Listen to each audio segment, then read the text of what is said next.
Halo teman-teman, selamat datang dan selamat menonton channel video saya gitu ya, Daily Activity Live Trading. Saya akan share beberapa pandangan saya di market terhadap teman-teman. Ingat sekali lagi ya, ini bukan, saya tidak memberikan sinyal advisor apapun kepada teman-teman. Resiko dan result yang akan teman-teman ambil itu murni ditanggung sendiri, dan saya tidak merekomendasikan apapun. Saya hanya menyampaikan cara pandang saya di market seperti itu ya, khususnya di forex. Mostly di forex dan di saham saya tetap entry dan ambil posisi tetap dengan cara yang sama. Jadi sebelum saya masuk ke charting di 28 pair, saya mau share dulu atau mau memperlihatkan ke teman-teman gitu ya,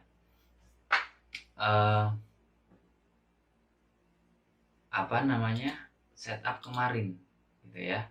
Setup kemarin yang saya sempat spill di hari Jumat, sekarang tanggal 27 bulan 6 2022, dan sekarang hari Senin gitu ya, market open.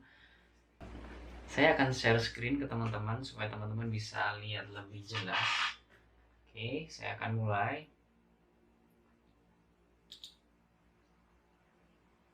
Oke, confirm ya, semoga teman-teman bisa lihat. Oke, saya kemarin itu pas tanggal hari Jumat itu saya punya 3 setup, dimana Aussie NZD dan Aussie NZD dan NZD USD yang udah kepanggil 2 itu, dan Euro NZD kemarin belum terpanggil, belum ke field gitu ya bahasanya, dan sekarang udah kepanggil dan udah TP1 hampir TP2. So kita biarin aja gitu ya. Jadi kita review sedikit. Jadi saya buat teman-teman tahu gitu ya, saya trading based unfilled order gitu ya. Jadi artinya order flow yang ada di seluruh dunia itu meninggalkan atau jejak-jejak institusi lah gampangnya ya. Karena institusi bank-bank kayak JP Morgan, Goldman Sachs kayak gitu, itu mereka juga trading, dan mereka kalau trading juga meninggalkan jejak di market. Jejaknya itu apa? Jejaknya ya unfilled order itu gitu ya teman-teman, atau biasa teman-teman bisa bilang supply and demand gitu ya. So jadi ini drop base drop gitu ya, drop base drop gitu ya, dan saya pasang SL di sini. Teman-teman bisa lihat saya beli di harga jual, saya belinya di harga 1.10.314 gitu ya, dan satu banding satunya ini, 1/3-nya ini, 1/2-nya ini, ada harganya SL nya. Jadi kalau di setup ini risk-nya saya tidak lebih dari 0,02%. Jadi ini sangat-sangat sehat. Saya nggak pernah overload, teman-teman. Bisa cek sendirilah ya. Kalau memang diperlukan, mungkin saya bisa dan berani memperlihatkan historis MyFX Blue itu kan, itu tercatat account realnya, loadnya, semuanya lengkap pokoknya dicatat di sana, dan itu nggak di FX Blue itu real dan kita nggak bisa edit. Nah teman-teman juga perlu tahu nih, di forex atau di investasi seperti ini, khususnya di forex gitu ya teman-teman, mungkin ini bukan rahasia umum lagi gitu ya, banyak orang udah tahu tapi ada juga yang nggak tahu. Di forex itu contoh kayak transaksi SL, transaksinya TP, terus itu bisa diedit teman-teman kalau teman-teman punya aksesnya ke sana. Makanya ini jadi berbahaya, dan saya cukup notif ke teman-teman, smart lah, sesmart mungkin untuk mencari siapa yang teman-teman putuskan untuk menjadi panutan gitu ya.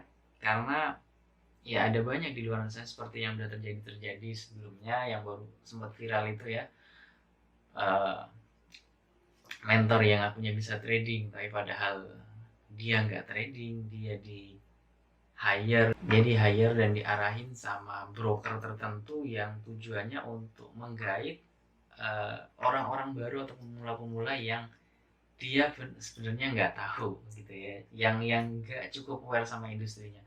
Jadi cukup sangat berbahaya. So teman-teman harus dewasa mensikapi hal ini. Quote dari mentor saya adalah investigate before you invest. Nah seperti itu ya. Oke, kita lanjut lagi ke chart. AUD NZD gitu ya, kita biarin dia TP atau SL. Terus NZD USD ini kita biarin juga, harga udah masuk hampir SL, hampir TP3 dan udah TP3 ini. Oh iya, ini udah TP3 kemarin. Saya lupa. Nah, NZD USD ini kita biarin untuk dia TP atau SL. Mostly ini as a probably dia masih 1/3 ini sangat memungkinkan. Kenapa? Karena ini ada UFO gitu ya. Ada EMA 9-nya. EMA 9 ini yang kayak tingkat ini, atau bisa lihat. Dan di sini di masa lalu ada banyak fill order, di mana fill order ini sama sekali tidak mempengaruhi harga di masa depan. Bukti nyata harga bisa sampai ke sini adalah karena di sebelumnya itu nggak ada cukup willing seller yang bisa mencukupi willing buyer. Karena willing sellernya lebih sedikit daripada willing buyernya gitu ya teman-teman, maka harga naik. Ini semua match dengan kehidupan di dunia nyata gitu ya. Teman-teman pasti tahu kita pengen beli barang di harga murah gitu ya, nggak pengen kan teman-teman beli barang di harga mahal. Nah kayak misal gini, kalau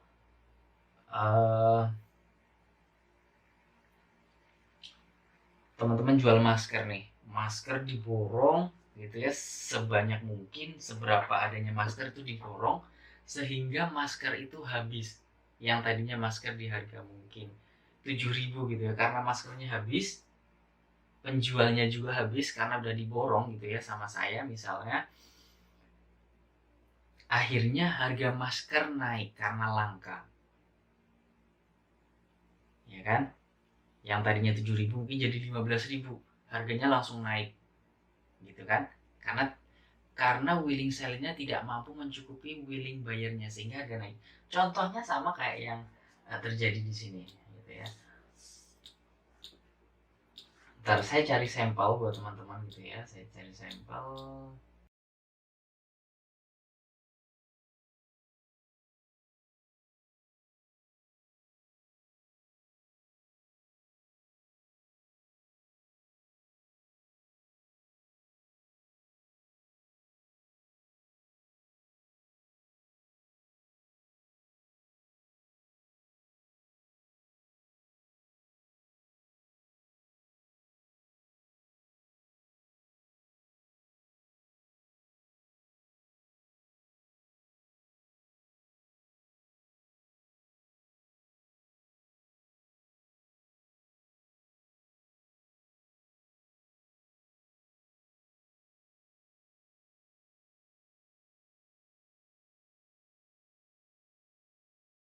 Candle baru kayak gini, Morobozu kayak seperti ini, itu novice atau pemula-pemula, kebanyakan orang menganggap ini adalah penerusan tren, ya kan? Faktanya ini sebenarnya adalah accumulation pattern dari institusi. Buktinya apa? Ada area unfill order di sini.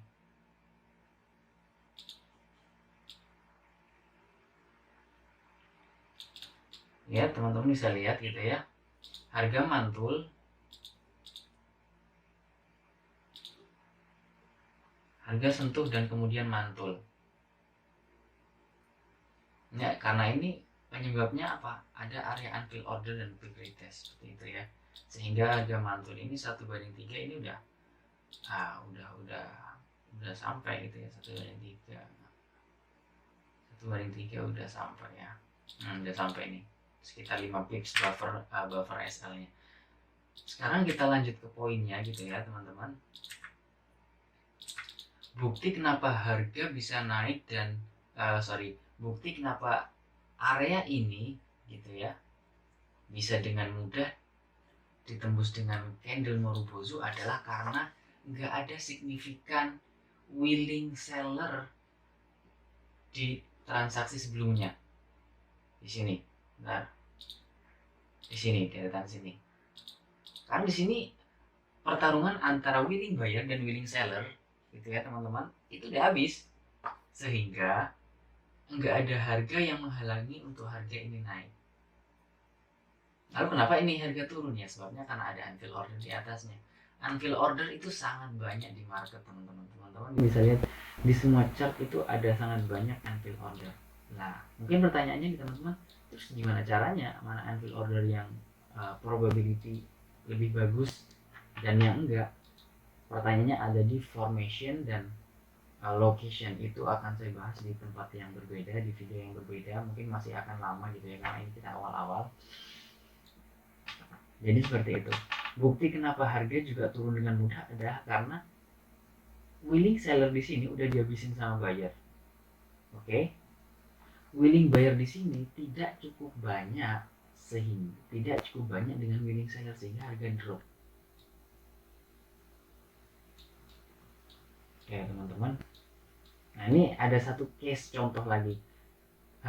Ini harga turun dengan mudah gitu ya. Satu candle ini turun yang mudah dan dibalas lagi dengan satu candle yang mudah.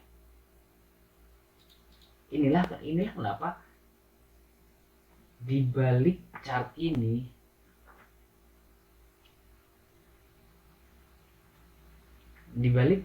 gitu ya teman-teman,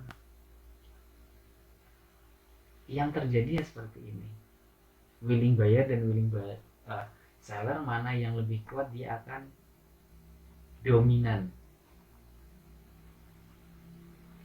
Karena ya kita tahu pemain besar di forex gitu atau saham itu adalah bank-bank besar, institusi besar gitu ya, bank sentral, JP Morgan, Goldman Sachs gitu ya.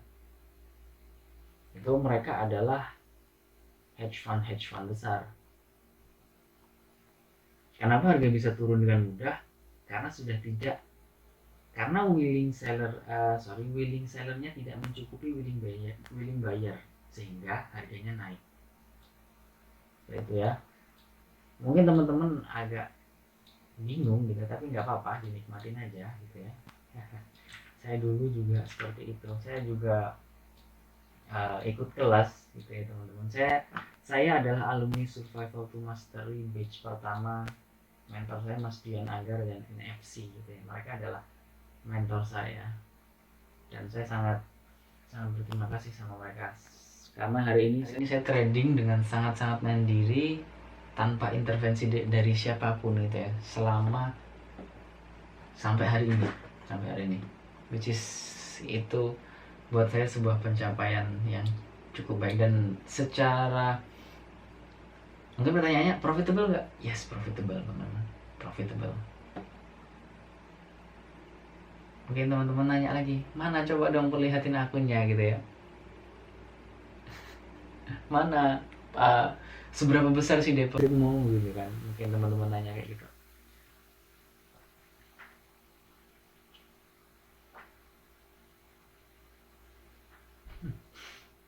Tapi balik lagi, teman-teman kalau pikirannya, mindsetnya kayak gitu, teman-teman gak akan kemana-mana di industri ini. Jadi yang terpenting adalah teman-teman perlu dewasa mensikapi hal-hal seperti ini.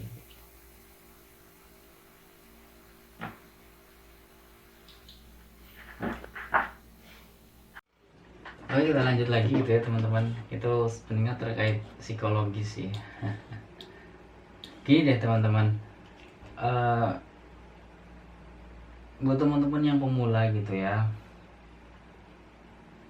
saran saya teman-teman harus lebih terbuka. Jangan merasa strategi gue paling bener nih kayak gini dan sebagainya. Saya nggak mengklaim sistem strategi ini. Mentor saya pun nggak mengklaim bahwa strategi ini yang paling benar. As you make money consistently, maka you are right. Kayak gitu teman-teman. Sekarang pertanyaannya, teman-teman bisa menghasilkan uang secara konsisten nggak? Kalau enggak, teman-teman perlu membuka diri dengan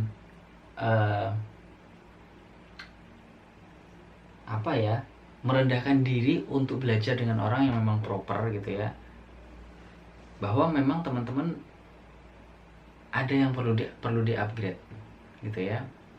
Mungkin secara teknikal fundamental teman-teman lebih tahu daripada saya gitu. Mostly saya nggak tahu cukup banyak sistem trading yang ada di luar sana karena sangat begitu banyaknya gitu ya. Tapi yang terpenting ini teman-teman, kalau kita terlalu banyak tahu, kita akan takut untuk eksekusi. Kita akan terlalu banyak bias yang ada di pikiran kita saat kita taking transaksi di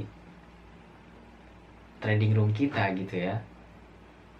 Jadi itu yang terpenting. Oke, kita charting ya. Kita terlalu banyak ngomong ya. Kita mulai dari pair Euro USD. Euro USD nggak ada yang cukup oke kemarin, tapi ini nggak sesuai plan saya. GBP USD,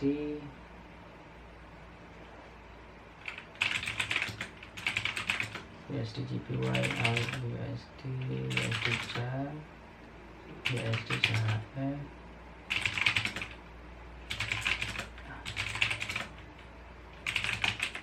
Euro GBP, Euro JPY, Euro AUD, Euro CHF, Euro CHF. Oke, Eurochat ini saya kemarin ambil juga gitu ya teman-teman, dan udah TP 1/3 kemarin di sini. Di video sebelumnya teman-teman bisa lihat gitu ya. Ini bagus banget areanya, big white space, rally base rally, dia bikin white space lagi dan ada front running institusinya ini, which is sangat bagus.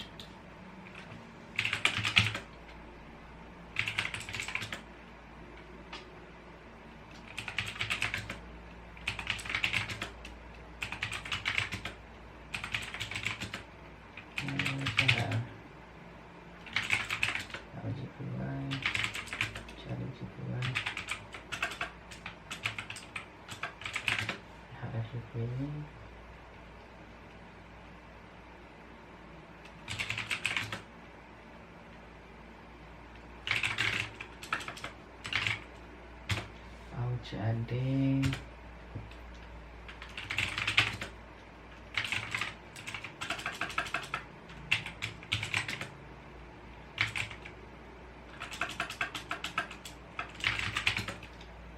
CHF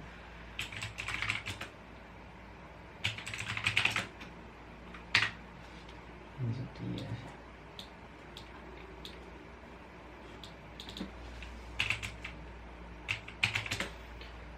Oke teman-teman, jadi hari ini saya lihat saya nggak punya plan yang cukup oke untuk di placing order, untuk di pending order gitu ya.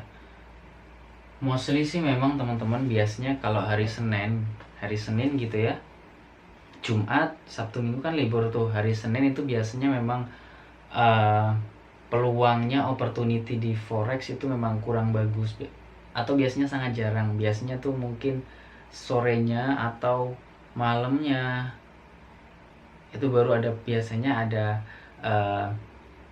area-area yang menarik. Kalau Senin masih pagi gini tuh biasanya kan karena masih chart kemarin kan, jadi dia belum nge-load data terbarunya kan, update data terbarunya kan masih yang kemarin. Jadinya biasanya area-area yang bagus, yang higher probability itu ya, itu belum terbentuk kayak gitu teman-teman. Oke. So kayaknya itu aja sih teman-teman ya video kali ini. Semoga teman-teman dapat hal baru dari apa yang saya sampaikan. Please teman-teman bijak dalam menyikapi ini semua, dalam menyikapi industri ini gitu ya teman-teman. Saran saya, sebelum teman-teman terjun ke industri forex, teman-teman alangkah baiknya investigasi dulu, cari tahu deh teman-teman, ini industri forex seperti apa sih, kuenya tuh seberapa besar untuk dinikmati gitu loh. Jadi teman-teman minimal tahu gitu ya. Yes, Kalau teman-teman tahu, ini tuh industri forex, industri yang sangat indah menurut saya gitu ya, karena kita bisa takar resikonya sesuai kemauan kita gitu ya. Tapi saran saya, resikonya tuh juga tetap sama, artinya tidak beda-beda berdasarkan mood teman-teman gitu ya, karena nggak bagus kalau seperti itu. Karena gimana hasil yang konsisten gitu ya teman-teman kalau actionnya random, itu kan aneh. Nggak bisa, sesuatu yang konsisten itu pasti dilakukan dengan hasil yang konsisten. At least itu kalau di forex gitu ya. Mungkin kalau di kondisi berbeda mungkin itu berlaku gitu ya, tapi at least untuk kita, karena kita ranahnya kan di forex gitu ya, hasil yang konsisten nggak mungkin bisa terjadi kalau actionnya selalu random. Jadi hasil yang konsisten itu didapatkan dari action yang konsisten juga. Jadi perlu teman-teman ngerti hal itu gitu ya teman-teman. So semoga video ini bisa membantu ke teman-teman, dan teman-teman dapat insight baru gitu ya, walaupun sedikit gak banyak, karena dengan saya sharing video kayak gini saya bisa mengingat semua materi gitu. Makanya kan saya tadi bilang kadang-kadang ada beberapa hal yang berbelit-belit kayak gitu ya teman-teman, karena ya saya jarang hampir, makanya untuk membiasakan itu saya bikin konten ini, sharing ke teman-teman. Jadi saya terbiasa untuk ngomong kayak gitu pada akhirnya nanti gitu ya, karena saya suka sharing ke teman-teman gitu ya. Which is gini ya teman-teman, saya akan sharing ke teman-teman cara pandang saya di market forex trading gitu ya. So kalau teman-teman mau follow trading rule saya tidak melarang sama sekali, tapi saya sudah bilang resiko dan lain sebagainya itu ditanggung teman-teman gitu ya. Saya juga tidak merekomendasikan untuk beli. Saya charting, jika ada setup yang menarik saya akan beli, saya akan jual dengan cara pending order di account saya.